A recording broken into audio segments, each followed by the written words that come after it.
Hi everybody, my name is Ryan and welcome back to Project Mustelon, the Weasel Seed World project.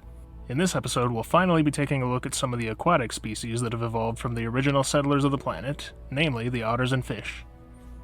However, before we start, I'd actually like to retcon something I established at the very beginning of the series. In episode 1, I established that the very first time period of Mustelon's history, the Inceptocene, is 0 to 12 million years post-seeding, or PS.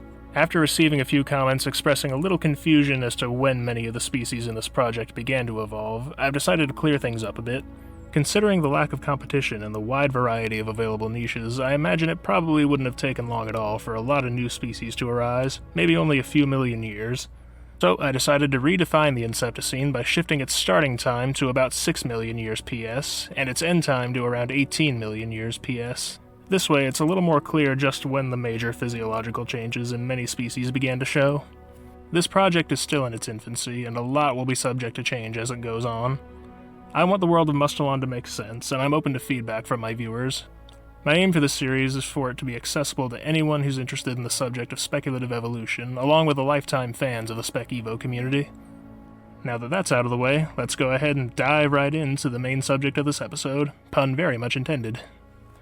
Otters are well known for being expert aquatic hunters, so it's no surprise that on Mustelon they were the first group to monopolize on the rivers, lakes, and seas of the planet. The first otter descendant we'll be looking at today is Crocodilutra hydrodromus, the river racer. Being able to reproduce more quickly, these otters beat the reptiles to the crocodile niche in most places on Mustelon. River racers prefer freshwater rivers and lakes, and spend even more time in the water than their river otter ancestors, although they still come onto land to reproduce and raise their young.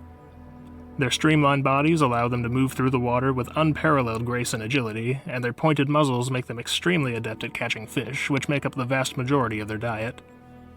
If they're especially hungry, and fish are hard to come by for any reason, such as drought or famine, they may be seen trying to ambush small to mid-sized land animals from the water's edge, although this is a fairly uncommon behavior to witness.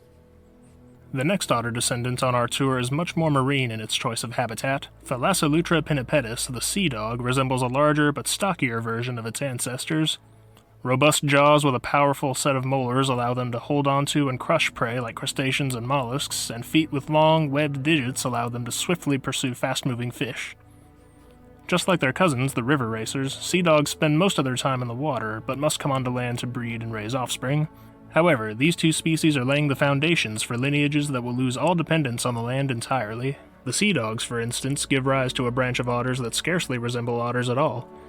Meet Lutra marina aquatica, the plio seal. These marine predators have adopted a four-flippered method of locomotion. This method of swimming has allowed for a greater amount of stability when foraging for more bottom-dwelling prey, such as shellfish, and it also allows for more maneuverability and quick bursts of speed when pursuing fast-moving prey. Their preferred habitat is mostly coastal, and they tend to congregate in secure bays during breeding season to shelter their young until they're big enough to venture into open water.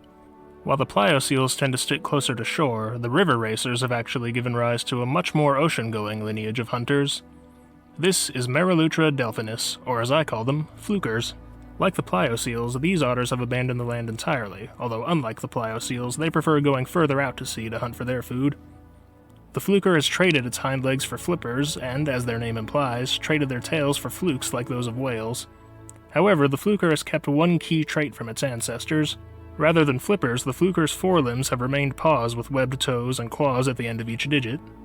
This may seem counterintuitive, but they give the fluker a great advantage when feeding. After the fluker has successfully caught its prey, it uses its paws to hold onto its catch as it eats. This allows for the fluker to better protect its catch from scavengers or other flukers looking for an easy meal.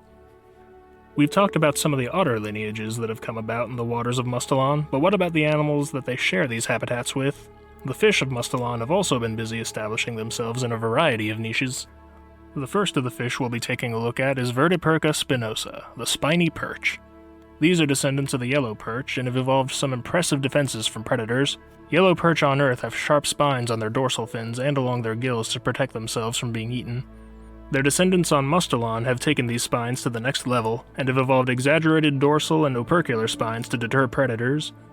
These freshwater fish are omnivores that inhabit the rivers and lakes of Mustelon and tend to be most active at dawn and dusk, using their coloration to blend in with aquatic plants as an added protection from predators.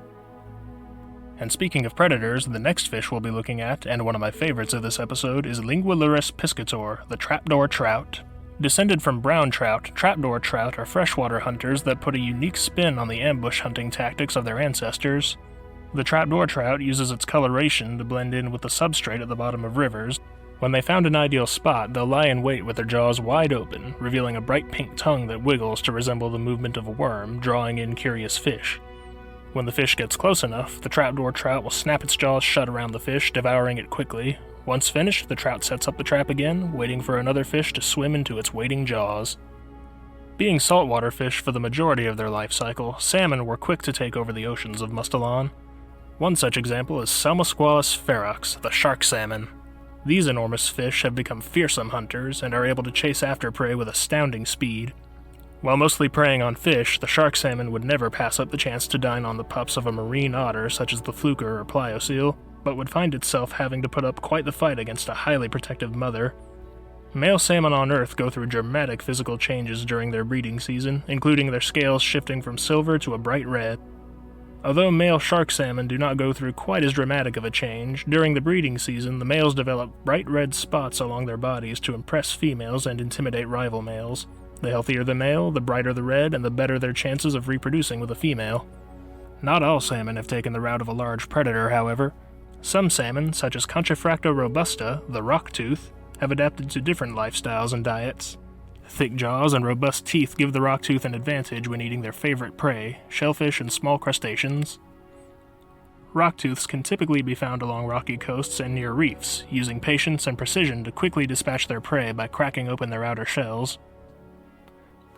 The anoles of Mustelon seem to have become a fan favorite, so I couldn't leave them out of this episode, now could I? The last species we'll be looking at is Hydroanolis velifera, the sailtale. Although in many parts of the world otters are the dominant predators of the rivers, reptiles have done fairly well for themselves in the tropics of Mustelon. The sailtale, for instance, is a hunter of small fish and invertebrates that crawl along the bottom of rivers. The sail-like structure on their tail, which is their namesake, helps them better maneuver through the water and acts as a social display structure to other members of their species. When they aren't swimming and searching for prey, they can often be found sunning themselves on the riverbanks. They must be vigilant, however, because they could easily become prey themselves to a hungry otter or other hunter that catches them unawares. Well, that about wraps it up for this entry into the Project Mustelon series. This episode was a lot of fun to make and to do research for, especially because my knowledge of aquatic animals isn't quite as strong as my knowledge of land animals. I'm hoping to get at least 1 or 2 more episodes out in the next month if I can, because once August comes around, it's back to college for me, and I'll have much less time to dedicate to Mustelon. However, I do still plan to work on it in my free time whenever I get the chance. But if you'd like to support me being able to dedicate more time to working on Mustelon, as well as the project eventually becoming a printed book, feel free to support me on Patreon. Patrons will get early access to all kinds of drawings, works in progress, YouTube videos, and even your name in the credits of YouTube videos. Before I leave, though, there's one more thing. I'm very pleased to show off all the amazing fan art that was submitted to be featured in this episode. I never imagined I'd make anything people enjoyed enough to make their own art of, and it puts a ridiculously huge smile on my face to see what you guys have created. A big thank you to everyone who submitted. And with that, thank you all so much for watching, and until next time, stay creative and stay curious.